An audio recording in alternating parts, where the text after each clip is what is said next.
संस्कृताय मित्रों, आप सभी का पुनः हमारे इस संस्कृत साहित्य नामक यूट्यूब चैनल में हार्दिक स्वागत है। जैसा कि आप लोग जानते हैं कि हम लोग मनुस्मृति का पाठ पढ़ रहे हैं, तो उसी मनुस्मृति के पाठ के क्रम में हम लोग आज द्वितीय अध्याय के 200 श्लोक पर्यंत तक 200 कारिकाएँ हम लोगों ने पूर्ण की। उसके आगे हम लोग आज 201 नंबर कारिका से चलते हैं।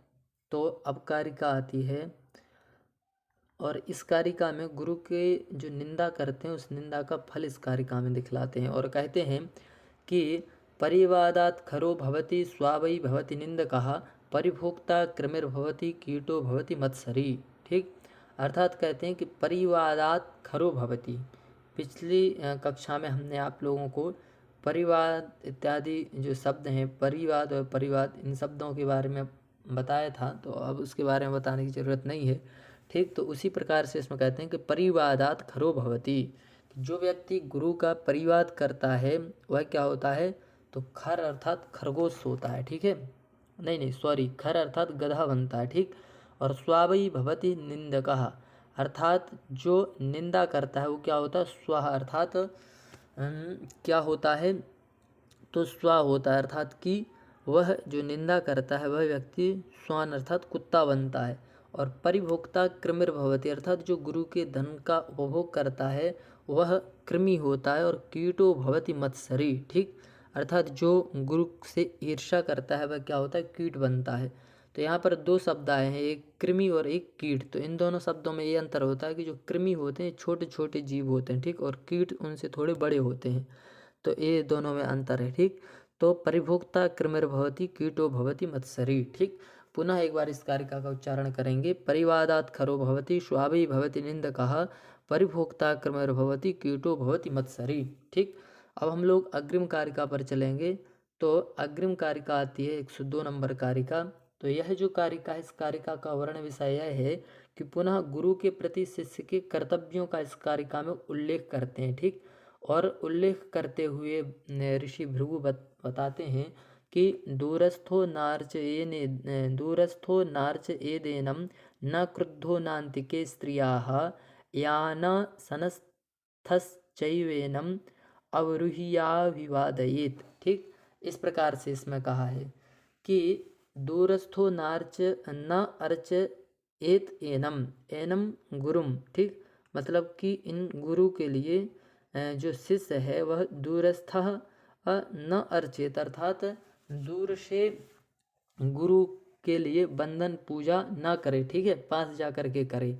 और कहते हैं कि ना क्रुद्धो नान्तिके। ठीक है, अर्थात ना क्रुद्ध, अर्थात गुरु से कभी क्रोधित होकर के पूजा नहीं करनी चाहिए। ठीक, और फिर कहते हैं कि न अंतिके स्त्रियाः, अर्थात स्त्रियों के समीप रहते हुए भी गुरु की पूजा नहीं करनी चाहिए। और कहते हैं कि याना सनस्थश्चैवेनम आरुह्य अभिवादयेत्, अर्थात यान अर्थात कि किसी यान पर चल करके यदि जा रहे हों तो उससे क्या करके याना सनस्थः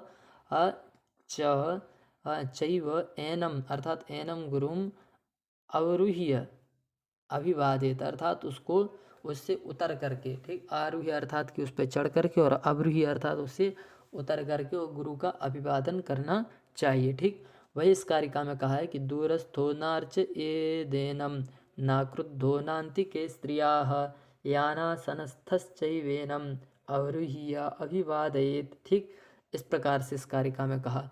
पुनः अब हम लोग अग्रिम कारिका पर चलते हैं। तो अग्रिम कारिका आती है 103 नंबर कारिका। तो यह जो कारिका है, इस कारिका का वर्ण विषय यह है कि गुरु के प्रति शिष्य के अन्य कर्तव्यों को इस कारिका में दिखलाया गया है। ठीक है, और गुरु के प्रति शिष्य के अन्य कर्तव्यों को दिखलाते हुए इसमें कहते हैं कि प्रतिवाते अनुवाते च न आसीत गुरुणा सह आसंस्रवे चैव गुरोर न किंचिदपि कीर्तयेत्। ठीक, अर्थात इस कारिका में कहते हैं कि प्रतिवाते अनुवाते च, प्रतिवाद का अर्थ होता है कि विपरीत दिशा में, ठीक है, प्रतिकूल दिशा में, और अनुवाद का अर्थ होता है कि अनुकूल दिशा में। अर्थात जब वायु प्रतिकूल दिशा में और अनुकूल दिशा में बहे। प्रतिकूल दिशा से इस प्रकार से समझिए कि यदि वायु गुरु की ओर से आते हुए यदि हमारी ओर आ रही है, ठीक है, तो इस प्रकार की स्थिति में, और यदि प्रतिकूल का अर्थ हो जाएगा कि यदि गुरु की ओर से हमारी ओर आ रही है तो प्रतिकूल हो गई, और यदि हमारी ओर से गुरु की ओर जा रही है तो वह क्या होगी, अनुकूल। तो इस प्रकार की वायु यदि बह रही हो तो न आसीत गुरुणा सह, ठीक है, अर्थात गुरु के साथ नहीं बैठना चाहिए। और फिर कहते हैं कि असंस्रवे चैव गुरो हो न किंचिदपि कीर्तयेत, ठीक, मतलब इसमें कहते हैं कि असंस्रवे चैव गुरो हो न किंचिदपि कीर्तयेत, मतलब कि इस प्रकार के स्थान पर बैठ कर के कुछ नहीं कहना चाहिए जिससे गुरु को सुनाई ना दे, ठीक है। तो असंस्रवे अर्थात गुरु को ना सुनाई देने पर गुरो हो न किंचिदपि कीर्तयेत, अर्थात कुछ कहना नहीं चाहिए, ठीक। वही कहा है कि प्रतिभातेनुवाते च ना आसीत गुरुणा सह असंस्रवे चैव गुरोर ना किंचिदपि कीर्तयेत, ठीक। तो इस प्रकार से कहा। अब हम लोग अग्रिम कारिका पर चलेंगे। तो अग्रिम कारिका आती है यह। तो यह जो कारिका है, इस कारिका में अब दिखलाते हैं कि गो अश्व, यह जो कारिका है, इस कारिका में शिष्य गुरु के साथ किन स्थानों पर बैठ सकता है, इसका वर्णन इस कारिका में है। तो कहते हैं कि गो अश्वोष्ट्रयान प्रासादस्त्रस्तरेषु कटेषु च, अर्थात प्रासादस्त्रस्तरेषु कटेषु च आसीत गुरुणा सार्धम शिलाफलक नौषु च, ठीक है, अर्थात कहते हैं कि गो और अश्व और उष्ट्र का जो यान होता है, ठीक, अर्थात कि गो यान मतलब जो बैलगाड़ी हो गई, जो घोड़ा गाड़ी हो गई, ठीक है, और ऊँट गाड़ी जो हो गई, इन पर गुरु के साथ बैठ सकते हैं, ठीक। और प्रासाद और प्रस्तर, अर्थात प्रासाद अर्थात होता है महल और प्रस्तर अर्थात घर, तो इनमें भी गुरु के साथ बैठ सकते हैं, ठीक। और कटे सुचा अर्थात कट यदि हो तो उस पर भी बैठ सकते हैं, शिला पर भी बैठ सकते हैं, ठीक है, शिला फलक अर्थात शिला के टुकड़े पर भी बैठ सकते हैं, इत्यादि स्थानों पर गुरु की साम्यता में बैठ सकते हैं, ठीक। तो दिखलाया, वही इसमें दिखलाया कि गो अश्वोष्ट्रयान प्रासादस्त्र स्तरेषु कटेषु च, अथवा ऐसा पढ़िए गो अश्वोष्ट्रयान प्रासाद स्रस्तरेषु कटेषु च आसीत गुरुणा सार्धम शिलाफलकनौषु च, ठीक, इस प्रकार से इसमें कहा। अग्रिम कारिका पर चलते हैं। तो अग्रिम कारिका आती है 105 नंबर कारिका। तो इस कारिका में आप कह रहे हैं कि पुनः अपने गुरु के प्रति व्यवहार एवं कर्तव्यों का किस किस प्रकार से होना चाहिए उसका कथन करते हैं, और कहते हैं कि गुरौ सन्निहिते गुरुवद वृत्तिमाचरेत न चान्नी सृष्टो गुरुणा स्वान गुरुन अभिवादयेत, ठीक है, अर्थात इस कारिका में कह रहे हैं कि गुरौ सन्निहिते अर्थात गुरु अर्थात गुरु के भी गुरु यदि आ जाएं, ठीक है, समीप में हों, तो क्या करना चाहिए, तो गुरुवद वृत्तिम आचरेत, अर्थात उनसे गुरु जिस प्रकार से आप अपने गुरु से व्यवहार करते हैं उसी प्रकार से उनसे भी व्यवहार करना चाहिए। न च अनिसृष्टो गुरुणा, अर्थात न च अनिसृष्टो गुरुणा, मतलब कि अनिसृष्ट का अर्थ कर लीजिए अभाव में, ठीक है, अनिसृष्ट अर्थात कि अभाव में, किसके अभाव में, तो अपनी गुरु के अनिसृष्ट अर्थात आज्ञा के अनुमति के अभाव में, अर्थात स्वान गुरुणा अनिसृष्ट न च, अर्थात न होने पर, अपने गुरु की आज्ञा न होने पर गुरुन अभिवादित, अर्थात कि प्रणाम नहीं करना चाहिए। जब तक अपने गुरु यदि नहीं कहें तब तक प्रणाम नहीं करना चाहिए, ठीक है। नहीं तो आप यदि इस प्रकार से कि भाई गुरु के भी गुरु आए हैं तो अपने गुरु को हीन दृष्टि से देखते हुए गुरु के भी गुरु के उसमें लग जाएं, ठीक है, तो इस प्रकार से नहीं करना चाहिए। अपने गुरु की भी मान मर्यादा को रखते हुए यदि वो कहें तभी प्रणाम करना चाहिए, ठीक। तो वही इसमें कहा है कि गुरु सन्निहिते गुरुवद वृत्तिमाचरेत न च निसृष्टो गुरुणा स्वान गुरुन अभिवादयेत, ठीक। अब हम लोग अग्रिम कारिका पर चलेंगे। तो अग्रिम कारिका आती है 106 नंबर कारिका 106 नंबर कारिका आती है। तो यह कारिका में पुनः ब्रह्मचारी के कर्तव्यों का इसमें कथन करते हुए कहते हैं कि विद्या गुरुषुवेतदेव नित्या वृत्ति स्वयोनिषु प्रतिषेधत्सु च धर्मान् हितम चोपदिशत स्वपि। ठीक, अर्थात इसमें यह कहना चाह रहे हैं कि विद्या गुरुषु एतदेव नित्यावृत्ति स्वयोनिषु, अर्थात विद्या गुरु, और कहते हैं कि विद्या अर्थात ज्ञान प्रदान करने वाले गुरुओं में, अपने कुल के श्रेष्ठ पुरुषों में और अधर्म का निषेध करने वालों में, ठीक है, तथा हितकारी और उपदेश देने वाले लोगों में क्या करना चाहिए, हमेशा ही व्यवहार करना चाहिए। ठीक, कि विद्या गुरुषु, विद्या प्रदान करने वाले गुरु में, ठीक है, और नित्या अर्थात नित्य ही विद्या प्रदान करने वाले गुरु में, ठीक, और स्वयोनिषु वृत्ति ही, ठीक, अर्थात कि अपने कुल में होने वाले जो लोग हैं उनके प्रति, ठीक, और प्रतिषेधत सुचा धर्म अर्थात अधर्म का विरोध करने वाले लोगों में, ठीक है, और हितम चोपदिशत स्वपि अर्थात अपने हित में जो वचन बोलते हैं ऐसे लोगों का क्या करना चाहिए, तो नित्य अर्थात हमेशा ही एतद वृत्ति करणीय अर्थात इन लोगों की वृत्ति अर्थात होता है व्यवहार,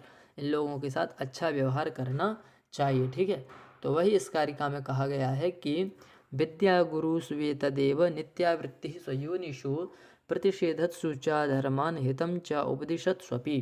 ठीक, कि विद्या गुरुषु एतद एव अर्थात कि विद्या गुरुषु एक, स्वयोनिषु दो, प्रतिषेधत सुचा धर्मान तीन, और हितम च उपदिशत स्वपि, इस प्रकार के जो लोग हैं उन लोगों के साथ में नित्यावृत्ति ही एतद जनस्य समीपम कर्तव्या, ठीक, करना चाहिए। इस प्रकार से इसका भाव है। अब हम लोग अग्रिम कारिका पर चलेंगे इसी के साथ। तो एक कारिका आती है, तो अब यह जो कारिका, इस कारिका में कुछ अन्य स्थलों पर भी गुरु के समान व्यवहार का निर्देश करते हैं। ठीक, और इस कारिका में अब कहते हैं कि श्रेयः सु गुरुवद वृत्तिं नित्यमेव समाचरेत गुरुपुत्रेषु च आर्येषु गुरुश्चैव स्वबन्धुषु। ठीक, अर्थात इसमें कहना चाह रहे हैं कि श्रेयः सु गुरुवद वृत्तिं नित्यमेव समाचरेत, मतलब कि ब्रह्मचारी को श्रेयः सु अर्थात श्रेष्ठ जनों में, आर्येषु आर्यों में, गुरुपुत्रेषु च गुरुपुत्रों में, और गुरोह बंधुषु च अर्थात गुरु के बंधु बांधवों में क्या करना चाहिए, तो नित्य ही गुरुवत एवं वृत्ति में समाचरित अर्थात गुरु के समान ही वृत्ति अर्थात व्यवहार करना चाहिए। ठीक है, श्रेयासु श्रेष्ठ लोगों में, ठीक, और कहाँ पर, तो गुरुपुत्रेषु नहीं आर्येषु, ठीक है, गुरुपुत्रेषु, ठीक है, और गुरोश्चैव बंधुषु गुरु के बंधुओं में क्या करना चाहिए, तो नित्यमेव वृत्ति समाचरित अर्थात नित्य ही अच्छा व्यवहार करना चाहिए। ठीक है, वही कहा है कि श्रेयः सुगुरुवद वृत्तिम नित्यमेव समाचरेत गुरुपुत्रेषु चारेषु गुरुश्चैव स्वबंधुषु। ठीक, अब हम लोग अग्रिम कारिका पर चलते हैं। तो अग्रिम कारिका आती है 108 नंबर कारिका। यह जो कारिका है, इस कारिका में गुरुपुत्र किस अवस्था में सम्मान का अधिकारी होता है, इसको इस कारिका में बतलाया गया है। ठीक है, और कहते हैं फिर कि बालः समान जन्मा वा शिष्यो वा यज्ञ कर्मणि अध्यापयन गुरुसुतो गुरुवान मानम अर्हति। ठीक है, अर्थात कहते हैं कि इस कारिका में कि गुरु का पुत्र यदि अध्यापन कार्य करा रहा हो, ठीक है, अथवा यज्ञ कर्म संपादित करते हुए ऋतु के कर्तव्यों का निर्वाह कर रहा हो, अथवा ना भी कर रहा हो, तो ऐसी स्थिति में आयु में छोटा होते हुए भी, अथवा समान आयु वाला होते हुए भी, अथवा अपने द्वारा अध्यापन किया गया शिष्य होते हुए भी गुरु के समान ही वह क्या होता है, पूजनीय होता है। ठीक, वही कहा है कि बालः समान जन्मावा, या तो अपने से छोटा हो अथवा अपने साथ का हो। ठीक है, इस प्रकार का होने पर शिष्या व यज्ञ कर्मणि, ठीक है, तो या तो शिष्य के स्वरूप में हो अपना, ठीक, अथवा याज्ञिक कर्मों को करवा रहा हो कौन, गुरुपुत्र, ठीक, गुरुसुत, या तो अध्यापन करा रहा हो गुरुसुत। तो इस प्रकार की यदि स्थिति हो तो गुरुवत मानम अर्हति अर्थात गुरु के समान ही वह मान अर्थात सम्मान को प्राप्त करता है, अर्थात उसी गुरु की तरह ही उसको मान व सम्मान देना चाहिए। ठीक है, तो इस प्रकार से इस कारिका में कहा। अब हम लोग अग्रिम कारिका पर चलते हैं। तो अग्रिम कारिका यह आती है, यह वाली कारिका आती है। तो यह जो कारिका, इस कारिका में पुनः गुरुपुत्र विषयक कुछ बातों का निषेध करते हैं। ठीक है, गुरुपुत्र विषयक कुछ बातों का इसमें निषेध करते हुए कहते हैं कि उत्सादनं च गात्राणां स्नापनोच्छिष्टभोजने न कुर्याद् गुरुपुत्रस्य पादयोश्चावनेजनम। ठीक है, अर्थात कहते हैं कि ब्रह्मचारी को क्या नहीं करना चाहिए। ठीक, तो इसमें कहा है कि गुरुपुत्र से गात्राणाम उत्सादनम। ठीक है, अर्थात कि गुरुपुत्र जो है उन गुरुपुत्र के गात्राणम अर्थात हाथ पैरों को उत्सादनम अर्थात दबाना नहीं चाहिए। ठीक है, और स्नापनम, स्नापनम का अर्थ है अर्थात स्नान भी नहीं करना चाहिए। ठीक है, और कहते हैं उच्छिष्ट भोजन अर्थात गुरु के पुत्र का उच्छिष्ट भोजन भी ब्रह्मचारी को नहीं करना चाहिए। ठीक, और पादयोश्चा अवने जन्म। ठीक, पादयोश्चा अवने जन्म अर्थात पैरों का धुलना, तो वह भी ब्रह्मचारी को न कुर्यात अर्थात नहीं करना चाहिए। कस्य न कुर्यात तरी गुरुपुत्र से, अर्थात गुरुपुत्र का ये सब कार्य नहीं करना चाहिए कि भाई हाँ गुरु के पुत्र हैं तो इस प्रकार से गुरु जी का हमारे साथ में अच्छा व्यवहार होगा, इसलिए उनके पुत्र को ऐसा ऐसा कर दो, ऐसा कर दो, ये सब कर दो, तो गुरु जी प्रसन्न हो जाएंगे, तो हमारे ऊपर कृपा करेंगे। ठीक, तो कहते हैं कि इस प्रकार से कार्य नहीं करना चाहिए। वही कहा इसमें कि क्या कि उत्सादनम च गात्राणम स्नापन उच्छिष्ट भोजने न कुर्याद गुरुपुत्रस्य पादयोश्चावने जन्म। ठीक, इस प्रकार से अब हम लोग अग्रिम कारिका पर चलते हैं। तो अग्रिम कारिका यह आती है, तो इस कारिका में गुरुपत्नी के विषय में ब्रह्मचारी के कर्तव्यों का उल्लेख किया गया। ठीक है, और कहते हैं कि गुरुवत प्रतिपूज्या स्यु सवर्णा गुरुयोषितः असवर्णास्तु संपूज्य प्रत्युत्थाना अभिवादनैहि। ठीक, इस प्रकार से इस कारिका में कहा। तो इस कारिका में अब यह कह रहे हैं कि गुरुवत प्रतिपूज्या स्युः सवर्ण गुरुयोषितः असवर्णास्तु संपूज्य प्रत्युत्थान अभिवादनैहि। अर्थात कह रहे हैं कि जो गुरु की सवर्ण अर्थात सजातीय जो गुरु जी की जो भार्या हैं, पत्नी हैं, उनके साथ किस प्रकार का व्यवहार करना चाहिए। तो कहते हैं गुरुवत प्रतिपूज्य अर्थात गुरु के समान ही वह क्या है, पूजनीय है यदि सवर्णा है तो। और कहते हैं असवर्णास्तु, यदि सवर्णा नहीं है तो प्रत्युत्थान अभिवादनीय अर्थात अपने स्थान से उठ करके और वह क्या है, अभिवादन करने के योग्य, मतलब अभिवादन करके उनकी पूजा करनी चाहिए, न कि जो है उनके पैर इत्यादि नहीं छूना चाहिए। ठीक है, यदि असवर्णा है, और यदि सवर्णा है तो गुरु के समान ही उनके मतलब पैर वगैरह सब कुछ चरण इत्यादि वंदन कर सकते हैं। ठीक, अब हम लोग अग्रिम कारिका पर चलते हैं। तो अग्रिम कारिका आती है, तो यह जो कारिका है इस कारिका में आप दिखला रहे हैं कि शिष्य द्वारा गुरु पत्नी के संबंध में कुछ और बातों का इसमें निर्देश करते हैं। ठीक, और कहते हैं कि अभ्यंजनम स्नापनम च गात्रोत्सादनमेव च गुरुपत्न्यान कार्याणि केशानाम च प्रसाधनम। ठीक है, कि कहते हैं कि अभ्यंजनम, अभ्यंजनम का अर्थ होता है कि अभ्यंजन अर्थात शरीर के अंगों की क्या नहीं करना चाहिए। देखो इसमें ये लिखा है कि ब्रह्मचारिणा गुरुपत्न्या अभ्यंजनम स्नापनम च गात्रोत्सादनम, ठीक, इत्यादि, और केशानाम प्रसादनम च न कार्याणि। ठीक, तो गुरुपत्न्या अभ्यंजनम अर्थात कि गुरु के पत्नी के शरीर के अंगों की मालिश इत्यादि जो होती है वो नहीं करना चाहिए ब्रह्मचारी को। स्नापनम च गात्रोत्सादनम, ठीक, स्नापन अर्थात कि स्नान इत्यादि नहीं कराना चाहिए। गात्रोत्सादन अर्थात कि शरीर के अंगों पर उबटन इत्यादि भी नहीं लगाना चाहिए। ठीक, ये निषेध कह रहा है। अभ्यंजनम स्नापनम गात्रोत्सादनम ये च गुरुपत्न्यान कार्याणि, ठीक है, केशानाम च प्रसादनम अर्थात कि जो केस हैं उनको प्रसादन अर्थात उनको सजाना इत्यादि भी ब्रह्मचारी को न कार्याणि अर्थात नहीं करना चाहिए। ठीक, तो वही इस कारिका में कहा गया है कि अभ्यंजनम स्नापनम च गात्रोत्सादनमेव च गुरुपत्न्यान कार्याणि केशानाम च प्रसादनम। ठीक है, अब हम लोग अग्रिम कारिका पर चलते हैं। तो अग्रिम कारिका आती है यह, तो इस कारिका में अब कह रहे हैं कि इसके पश्चात गुरु पत्नी के संबंध में अन्य और निर्देशों का कथन करते हैं। ठीक है, ये तीसरी कारिका है गुरु पत्नी के विषय में। ठीक, तो और कारिकाओं का निर्देश करते हुए कहते हैं कि गुरु पत्नी तो युवतिर नाभिवाद्येति इह पादयोः पूर्णविंशतिवर्षेण गुणदोषो विजानता। ठीक है, अर्थात कहते हैं कि ये गुरुपत्नी तो युवतिर्नाभिवादित इह पादयोः, कहते हैं कि यह, ठीक है, इस संसार में पूर्ण विंशति वर्षेण गुण दोषौ विजानता, अर्थात कि इस संसार में जिसने क्या कर लिया तो 20 वर्ष पूर्ण कर लिए। ठीक है, तो इस प्रकार से यदि कर लिया गया है कि यह पूर्ण विंशति वर्षेण, अर्थात पूर्ण कर लिए 20 वर्ष जिसने, इस प्रकार के उसमें गुण दोषों विजानता, अर्थात कि गुण और दोषों को जानने वाले ब्रह्मचारी के द्वारा, ठीक, क्या नहीं होना चाहिए, ब्रह्मचारी के द्वारा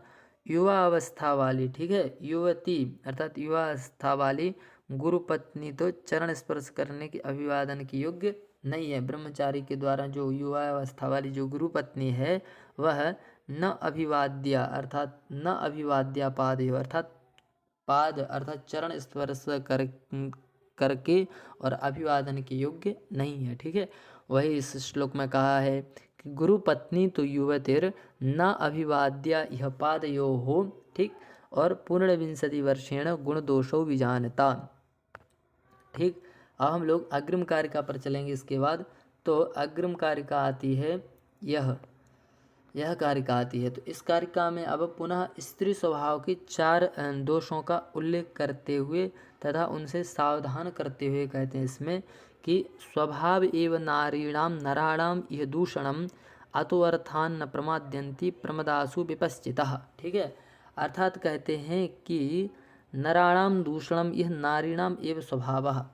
ठीक है, कि नराणाम यह मतलब इस संसार में क्या है तो नराणाम दूषणम एवं नारीणाम स्वभावः, अर्थात नर अर्थात कि नर जो जाति होती है अर्थात पुरुषों के लिए दूषण अर्थात कि उनके मन को उद्विग्न करना ही नारियों का क्या होता है, स्वभाव होता है। ठीक, इसलिए कहते हैं कि अतो अर्थान न प्रमाद्यन्ति प्रमदासु विपश्चिता, इसलिए क्या नहीं करना चाहिए, अर्थान विपश्चिता प्रमदासु वो प्रमाद्यन्ति न, अर्थात कि विपरीत दिशा में जाते हुए जो प्रमाद हैं। ठीक, क्या लिखा है यहाँ पर कि इसलिए जो है इस कारण बुद्धिमान व्यक्तियों को स्त्री के विषय में असावधानी नहीं करनी चाहिए। ठीक, वही इस कारिका में लिखा है यहाँ पर कि अतः अर्थान विपश्चितः प्रमदासु प्रमाद्यन्ति न। ठीक है, मतलब कि विपश्चितः प्रमदासु मतलब कि इन स्त्रियों के विषय में विपश्चितः प्रमाद्यन्ति न, अर्थात कि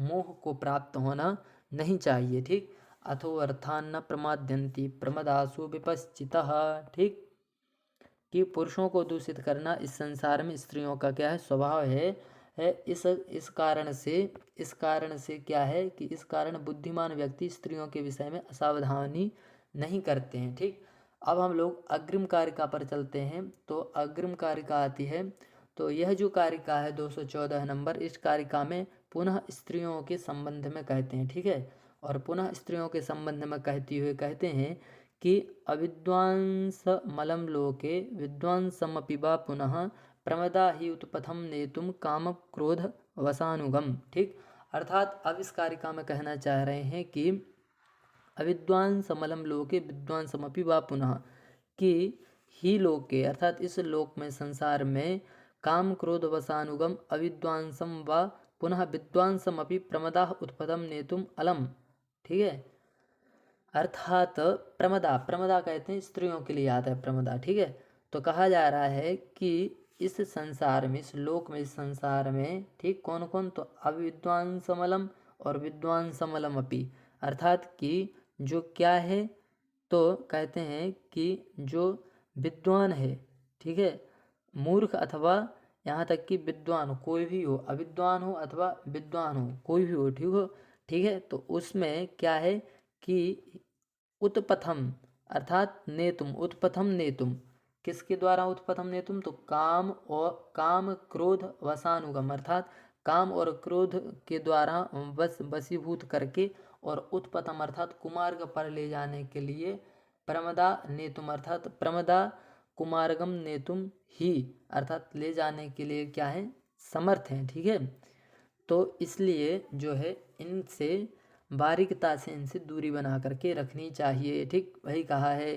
कि अविद्वांस अविद्वांसम अमलम लोके, ठीक, और विद्वांसम अपि वा पुनः, ठीक, और प्रमदाहि उत्पतम ने तुम काम क्रोध वसानुगम, कि इस संसार में काम क्रोध के वशीभूत मूर्ख हो, अथवा यहाँ तक कि विद्वान को भी स्त्रियां कुमार्ग पर ले जाने में क्या होती हैं, समर्थ हुआ करते हैं, इसलिए इनसे सदा ही सॉरी सतर्क रहना चाहिए। ठीक है, तो इस प्रकार से इस कारिका में कहा। अब हम लोग अग्रिम कारिका पर चलते हैं। तो अग्रिम कारिका आ जाती है 115 नंबर। इस कारिका में स्त्रियों के साथ एकांतवास का भी निषेध किया गया है। ठीक, और कहते हैं कि मात्रा स्वस्त्रा दुहित्रा वा ना विविक्तासनो भवेत बलवान इंद्रिय ग्रामो विद्वान समपि कर्षति। ठीक, अर्थात कहते हैं कि मात्रा अर्थात माता हो, चाहे क्या हो, तो स्वस्त्रा हो, ठीक है, अर्थात बहन हो, अथवा द्वित्रा अर्थात की पुत्री हो। ठीक, तो इन लोगों के साथ में क्या नहीं करना चाहिए, तो कहते हैं कि ना विविक्तासनो भवेत। ठीक, अर्थात कि इनसे विविक्तासनो न भवेत। विविक्तासन अर्थात कि एकांतवास इनके साथ नहीं करना चाहिए, एकांत में इनके साथ नहीं रहना चाहिए, क्योंकि बलवान इंद्रिय ग्रामो, ठीक, इंद्रियों का जो समूह है, इंद्रियों का जो ग्राम है, ठीक, वह क्या होता है, तो कहते हैं कि विद्वान समपि कर्षति, वह इंद्रियों का समूह विद्वान लोगों को भी क्या कर लेता है, अपनी ओर आकर्षित कर लेता है, खींच लेता है। ठीक, इसलिए इन लोगों के साथ में एकांत तो कभी भी होना नहीं चाहिए। ठीक, इस प्रकार से भृगु ऋषि समझाते हुए कहते हैं। ठीक, पुनः एक बार वाचन करेंगे। मात्रा स्वस्त्रा दुहित्रा वा न विविक्तासनो भवेत बलवान इंद्रिय ग्रामो विद्वान समपि कर्षति। ठीक, अब हम लोग अग्रिम कारिका पर चलेंगे। तो अग्रिम कारिका आती है यह। तो यह जो कारिका है, इस कारिका में अब युवा गुरु पत्नी को युवा शिष्य द्वारा अभिवादन के प्रकार का उल्लेख इसमें करते हैं। ठीक, और कहते हैं कि कामम तो गुरु पत्नीनां युवतीनां युवा भुवि विधिवत वंदनम कुर्याद असौ अहम इति ब्रुवन। ठीक है, असौ अहम इति ब्रुवन, इस प्रकार से मतलब कहते हैं कि उचित क्या होगा, तो उचित तो यही है कि युवा ब्रह्मचारी को क्या करना चाहिए, युवती जो गुरु पत्नी है उनके साथ में मैं हूँ इस प्रकार के कहते हुए विधि पूर्वक भूमि पर ही झुककर अभिवादन करना चाहिए। ठीक है, यही उचित होगा। ठीक, पहले कहा था कि यदि सवर्णा यदि गुरु पत्नी हो, युवा युवती की बात नहीं आई थी, यदि गुरु पत्नी सवर्णा हो तो उनके पैर छू सकते हैं, और यदि सवर्णा ना हो कि असवर्णा यदि गुरु पत्नी हो तो दूर से ही अभिवादन करके उनका जो है सत्कार करना चाहिए। ठीक, लेकिन इसमें कहते हैं कि यदि गुरु पत्नी युवती हैं, ठीक है, युवा हैं, मतलब कि समवयस्क हैं, ठीक है, तो क्या करना चाहिए, तो कहते हैं कि कामम तु अर्थात कामम, कामम का अर्थ यहाँ पर लेना उचित। ठीक है, कि कामम तो अर्थात उचित तो यही होगा कि गुरु पत्नी नाम युवती नाम यदि युवा भूवि यदि वह युवती हैं तो विधिवत वंदनम कुर्यात। ठीक है, विधि पूर्वक उनका वंदन करिए, लेकिन असौ अहम इति ब्रुवन अर्थात बिना जो है पाँव छुए। ठीक, भूमि पर ही अर्थात भूवि अर्थात भूमि पर ही क्या करना चाहिए, विधिवत वंदनम कुर्यात, विधि पूर्वक यथायोग्य वंदन करते हुए असौ अहम इस प्रकार से ब्रुवन अर्थात बोलना चाहिए। ठीक, इसी के साथ अग्रिम कारिका पर चलते हैं। तो अग्रिम कारिका आती है यह। तो यह जो कारिका इसमें पुनः ब्रह्मचारी के कर्तव्यों का कथन करते हैं। ठीक, और ब्रह्मचारी के कर्तव्यों का कथन करते हुए इस कारिका में कहते हैं कि विप्रोष्य पादग्रहणम अन्वहम चाभिवादनम गुरुदारेश कुर्वीत सताम धर्म मनुस्मरण। ठीक, अर्थात कहते हैं कि इस कारिका में यह कह रहे हैं कि ब्रह्मचारी जो शिष्य है उस ब्रह्मचारी शिष्य के लिए जब प्रवास से जो है गुरु माता क्या करें, लौटें, तो सज्जनों द्वारा आचरण किए जाने वाले श्रेष्ठ धर्म का स्मरण करते हुए अर्थात मन में यह विचार करते हुए कि गुरु स्त्रियों को अभिवादन करना श्रेष्ठ व्यक्ति का कर्तव्य है। ठीक है, इसलिए उनके चरण स्पर्श करके प्रणाम करना चाहिए। ठीक है, किंतु प्रतिदिन तो वह उनका केवल अभिवादन ही कर सकता है, अर्थात प्रतिदिन प्रणाम करने की आवश्यकता नहीं है। ठीक है, अतः रोजाना गुरु पत्नियों के चरण स्पर्श नहीं करना चाहिए। यह भाव को इस कारिका में दिखलाया गया है और कहते हैं कि विप्रोशपाद ग्रहणम अन्वयम चाभिवादनम। ठीक, अनुवहम अर्थात कहते हैं कि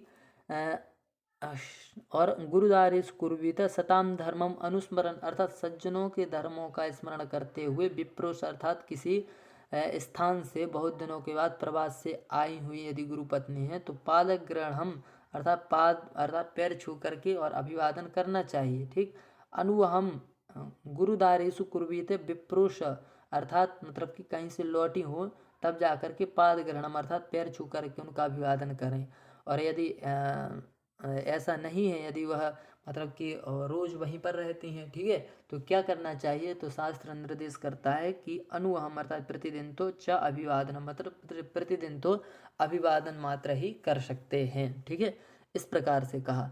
अब हम लोग अग्रिम कारिका पर चलेंगे। तो अग्रिम कारिका आती है, तो अब इस कारिका में गुरु सेवा के फल को दिखलाते हुए कहते हैं कि यथा खनन खनित्रेण गुरु नरो वार्यधि गच्छति तथा गुरुगताम विद्या शुश्रूषुर अधिगच्छति। ठीक है, अर्थात कहते हैं कि जिस प्रकार से खनित्रेण, ठीक है, अर्थात खनित्र अर्थात होता है खोदने वाली कोई वस्तु, उसके द्वारा खन अर्थात खोदते हुए नर अर्थात प्राणी वार्यधि गच्छति अर्थात वार्य अर्थात जल को प्राप्त कर लेता है, तथा अर्थात उसी प्रकार से गुरुगताम विद्या अर्थात शुश्रूषु अर्थात सुनने की इच्छा वाला अर्थात गुरु के द्वारा जो प्राप्त विद्या के द्वारा क्या कर लेता है, तो शुश्रूषु अधिगच्छति अर्थात शुश्रूषु जो है वह गुरु के द्वारा प्राप्त जो विद्या है उसको क्या करता है, प्राप्त कर लेता है। ठीक है, तो इस प्रकार से इसमें कहा गया है कि यथा खनन खरित्रेण नरो वार्यधिगच्छति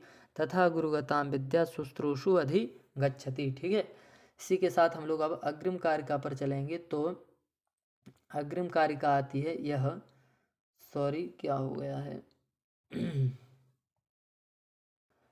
तो अग्रिम कारिका पर चलते हैं। तो यह कारिका आती है, तो यह जो कारिका, इस कारिका में जो है 3 प्रकार के जो ब्रह्मचारी माने जाते हैं, जटा अर्थात जटा को धारण करने वाले अथवा शिखा को धारण करने वाले अथवा मुंडा अर्थात कि जो ना की जटा और ना ही शिखा अर्थात बिल्कुल मतलब एक भी बाल सिर पे नहीं रखते हैं, इस प्रकार के जो ब्रह्मचारी हैं।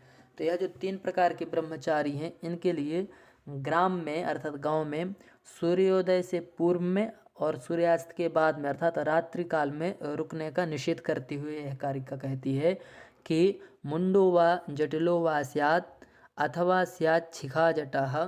ठीक है, इस प्रकार के न एनम ग्रामे अभिनिम्लोचेत सूर्यो नाभ्युदीयात् क्वचित। ठीक, अर्थात कहते हैं कि मुंड अर्थात जो बिल्कुल सपाट हैं इस प्रकार के लोग, जटिलो अर्थात जटा धारण करने वाले, अथवा स्यात् शिखा जटा अर्थात जो शिखा और जटा को धारण करने वाले हैं, शिखा रूपी जटा को धारण करने वाले हैं। तो इस प्रकार के जो ब्रह्मचारी हैं न एनम ग्रामे अभी न एवं ग्रामे अर्थात इन लोगों के लिए ग्राम में है अभिनिम्लोचित सूर्यो।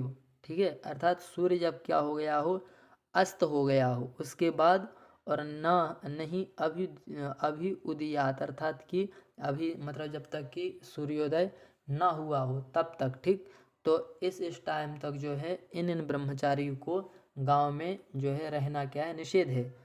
इससे उनका क्या होता है, ब्रह्मचर्य खंडित होता है और संध्या वंदन करने के लिए उनको वन में ही जा कर के रहना चाहिए। ठीक, तो इस प्रकार से इसमें कहा गया। अब अग्रिम कारिका पर चलते हैं। तो अग्रिम कारिका आती है, तो इस कारिका में अब कहते हैं कि तत्पश्चात सोते हुए का सूर्योदय या सूर्यास्त होने पर प्रायश्चित को कहते हैं। ठीक, कि यदि कोई ब्रह्मचारी है और सूर्योदय हो गया और वह सोता ही रह गया, ठीक, अथवा दोपहर के समय में सोया और सूर्यास्त हो गया वह सोता ही रहेगा, तो इस प्रकार के जो ब्रह्मचारी हैं उनके लिए प्रायश्चित का कथन कहते हुए कहते हैं कि तम चेदभ्युदीयात् सूर्यः शयानं कामचारतः निम्लोचेद वाप्य अभिज्ञानात् जपन उपवसे दिनम। ठीक, अर्थात कहते हैं कि ये क्या हो गया है कि जो यदि इच्छानुसार सोते हुए उस ब्रह्मचारी को सूर्योदय हो जाए अथवा अज्ञानवश सूर्यास्त हो जाए तो उसे पूरे दिन गायत्री का जाप करते हुए उपवास करना चाहिए। ठीक है, ये शब्द शब्द भी देख लीजिए। कामचारतः, कामेन चरति थी कामचार, ठीक है, तसल प्रत्यय करके कामचारतः। शयानम सी धातु का शानज प्रत्यय का रूप है। ठीक, उपवसेद उपसर्ग पूर्वक बस धातु का विधिलिंग लकार एक वचन का रूप है उपवसेद। ठीक, तो इस प्रकार से हैं। तो इस कारिका को अब हम लोग देखते हैं कि तम चेत अभ्युदयात सूर्य शयानम कामचारता, अर्थात अपनी इच्छा अनुसार, अर्थात कामचारता अर्थात इच्छा अनुसार क्या कर दिया, तो कहते हैं कि तम चेत यदि वह अभ्युदयात सूर्य, मतलब सूर्योदय हो गया हो और वह शयानम अर्थात सोता रह गया, और निम्नलोचेत मतलब कि सूर्यास्त हो गया हो, ठीक है, तो उस समय भी वह यदि सोता रह गया, ठीक, तो कहते हैं कि इस प्रकार से यदि हुआ हो तो अभिज्ञानात जपन उपवसेत दिनम, ठीक है, अर्थात उसको क्या करना चाहिए, तो क्या करना चाहिए, तो दिनम जपन उपविशेत। ठीक है, मतलब दो प्रकार से कहा है कि अभिज्ञानात अर्थात अज्ञानतावश वह शाम को भी सोता रह गया हो, ठीक है, और स्वेच्छानुसार सुबह भी सोता यदि रह गया हो, ठीक, तो इस प्रकार की यदि स्थिति हो तो दिनम जपन उपविशेत, अर्थात जो दूसरा दिन जब आए तो वह पूरा दिन उसको जप करते हुए बिताना चाहिए। ठीक, तो इस प्रकार से इस कारिका में कहा। अब अग्रिम कारिका पर चलते हैं। तो यह कारिका आती है, इसमें पुनः सूर्योदय और सूर्यास्त के समय सोने के प्रायश्चित का वर्णन करते हुए कहते हैं कि सूर्येण ही अभिनिर्मुक्तः शयानो अभ्युदितश्च यः प्रायश्चित्तम अकुर्वाणो युक्तः स्यान् महतैनसा। ठीक है, महतैनसा मतलब कहते हैं कि यह शयानः सूर्येण अभिनिर्मुक्तः च और अभ्युदितः, अर्थात कि जो सूर्य के शयानः अर्थात यह शयानः सूर्येण अभिनिर्मुक्तः च अभ्युदितः। ठीक है, कि इस कारिका में कह रहे हैं कि अभिनिर्मुक्तः और अभ्युदितः, ठीक, दो प्रकार के आए हैं। तो इस समय जो क्या करता है, सोता है। अभिनिर्मुक्त अर्थात जब सूर्यास्त होता है, और अभ्युदित अर्थात जब सूर्योदय होता है। इस समय पर जो सोता है और सोने के बाद भी जो क्या नहीं करता है, प्रायश्चित्तम अकुर्वाणः, अर्थात जो प्रायश्चित्त नहीं करता है, इस प्रकार का जो वह प्राणी है वह क्या करता है, तो महत एनसा अर्थात महान पाप से क्या होता है, युक्ता स्यात् अर्थात युक्त हो जाता है। तो इस प्रकार से यदि कभी भूलवश इस प्रकार से यदि हो जाता है तो उसका क्या करना चाहिए, प्रायश्चित करना चाहिए। ठीक है, अब हम लोग अग्रिम उस पर चलेंगे, अग्रिम कारिका पर चलेंगे। तो अग्रिम कारिका अब आती है यह कारिका। तो इस कारिका में अब कहते हैं पुनः कि तत्पश्चात ब्रह्मचारी के अन्य कर्तव्यों का उल्लेख करते हुए कहते हैं कि आचम्य प्रयतो नित्यम उभे संधे समाहितः शुचौ देशे जपन जप्यम उपासित यथा विधि। ठीक है, अर्थात कहते हैं कि आचमन करके, इंद्रियों को वश में करके, ठीक है, और एकाग्रचित ब्रह्मचारी को प्रतिदिन पवित्र स्थान पर जप के योग्य गायत्री मंत्र को जपता हुआ दोनों संध्याओं को विधि पूर्वक उन दोनों संध्याओं की उपासना करना चाहिए। ठीक है, अहर अह संध्याम उपासित, इस वाक्य का अनुसरण करना चाहिए। ठीक, वही इस वाक्य में कहते हैं कि आचम्य, ठीक, अर्थात आचमन करके, और प्रयतः समाहितः अर्थात प्रयत्न पूर्वक जो है, प्रियतः समाहितः अर्थात इंद्रियों को अपने बस में करके, ठीक है, और नित्यम शुचौ देशे, नित्य ही शुचौ देशे अर्थात पवित्र स्थान में, जप्यम जप्यन जपम जप्यन जप्यम उपासित अर्थात जप करने के योग्य जो जप है उस जप को यथा विधि अर्थात यथा शास्त्रोक्त विधि से जो संध्याएं हैं उन संध्याओं को उपासित अर्थात करना चाहिए। ठीक है, तो समाहिता वही इसमें कहा है कि आचम्य, ठीक है, आचमन करके, और प्रियतः अर्थात इंद्रियों को अपने वश में करके, और समाहिता अर्थात एकाग्रचित्त होकर के शुचौ देशे अर्थात पवित्र देश में, और जप करने के योग्य जो गायत्री मंत्र है उसको जपते हुए संध्या उपासित अर्थात संध्या की उपासना करनी चाहिए। पुनः एक बार इस कारिका का उच्चारण करते हैं कि आचम्य प्रयतो नित्यम उभे संधे समाहितः शुचौदे से जपन जप्यम उपासित यथा विधि। ठीक, तो इस प्रकार से इस कारिका में कहा। अब हम लोग अग्रिम कारिका में चलते हैं। तो अग्रिम कारिका आती है यह कारिका। तो इस कारिका में आप कहना चाह रहे हैं यह कि पुनः आचरण में मनोनुकूलता तथा कल्याणकारिता का इसमें प्रतिपादन करते हैं। ठीक है, और कहते हैं कि यदि स्त्री यदि अवरजः श्रेयः किंचित समाचरेत तत्सर्वम आचरित युक्तो यत्र वास्य रमेन मनः। ठीक है, कह रहे हैं कि यदि स्त्री यदि अवरजः, ठीक है, कि यदि स्त्री किस प्रकार की हो, यदि निष्कृष्ट जाति को हो। ठीक है, यदि स्त्री यदि अवरजः अर्थात निष्कृष्ट जाति की हो और श्रेया किंचित समाचरित, ठीक है, अर्थात कुछ भी कल्याणकारी आचरण यदि वह करती हो। ठीक है, तो कहते हैं कि तत्सर्वम आचरित युक्तो। ठीक है, कि तत्सर्वम आचरित युक्तो अथवा जहाँ इसका मन लगे। ठीक, कि यत्र च वास्य रमेन मनः, इन ब्रह्मचारी अथवा लोगों का जहाँ पर मन लगे, तत्सर्वम आचरित युक्तो, वह सब शास्त्र सम्मत आचरण करना चाहिए। ठीक, तो इस प्रकार से इस कारिका में कहा कि वह सब शास्त्र सम्मत जो आचरण है वह सब करने चाहिए। ठीक है, पुनः एक बार इस कारिका को देखते हैं। इसमें ब्रह्मचारी को क्या क्या कार्य करने चाहिए इस प्रकार से इस कारिका में पहले कहा। ठीक, और कहते हैं कि इस विषय में ग्रंथकार दो प्रमुख आधारों का कथन करते हुए इस प्रकार से कहते हैं कि प्रथम तो ऐसा कार्य जो कल्याणकारी हो उसे करने में सदैव उत्साहित रहना चाहिए, भले ही उन कार्यों का प्रारंभ किसी गुरु पत्नी स्त्री अथवा निष्कृष्ट वर्ण में उत्पन्न व्यक्ति के द्वारा किया गया हो। ठीक है, तो उनके विषय में ऐसा नहीं सोचना चाहिए कि यह किसी स्त्री द्वारा किया गया है अथवा निम्न वर्ण के व्यक्ति द्वारा।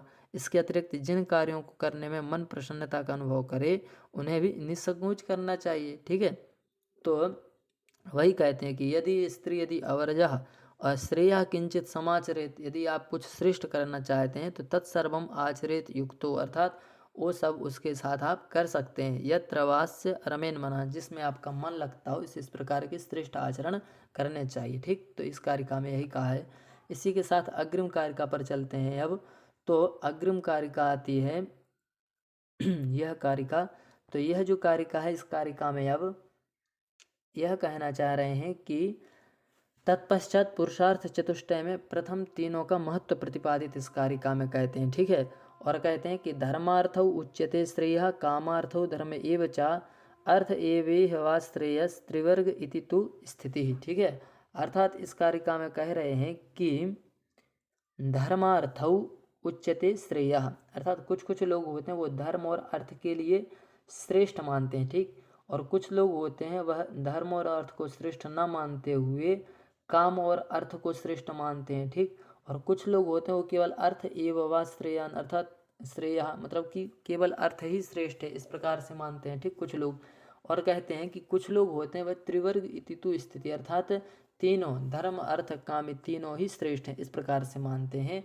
तो इस प्रकार की है क्या वस्तु स्थिति है। ठीक, वही इस कारिका में कहते हैं कि धर्मार्थ उच्यते श्रेयः कामार्थी धर्म एव च अर्थ एवेह व श्रेय त्रिवर्ग इति तु स्थिति ही। ठीक है, इस प्रकार से अब हम लोग अंतिम और एक 225 नंबर कारिका को देखेंगे।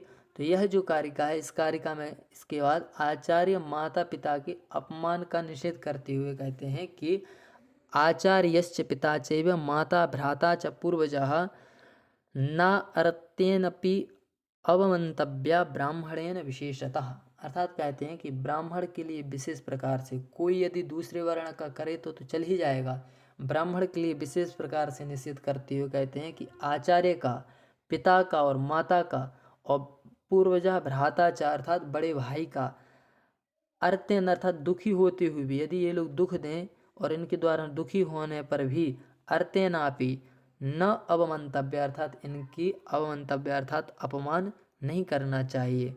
ब्राह्मणेन विशेषता अर्थात ब्राह्मण को तो विशेष प्रकार से इनका अपमान नहीं करना चाहिए, इनकी अवमानना नहीं करनी चाहिए। ठीक है, वही कहते हैं कि आचारश्च पिता चैव माता भ्राता च पूर्वजः न अर्तेनापि अवमन्तव्य ब्राह्मणेन विशेषतः। ठीक, तो इस प्रकार से इस कारिका में कहा।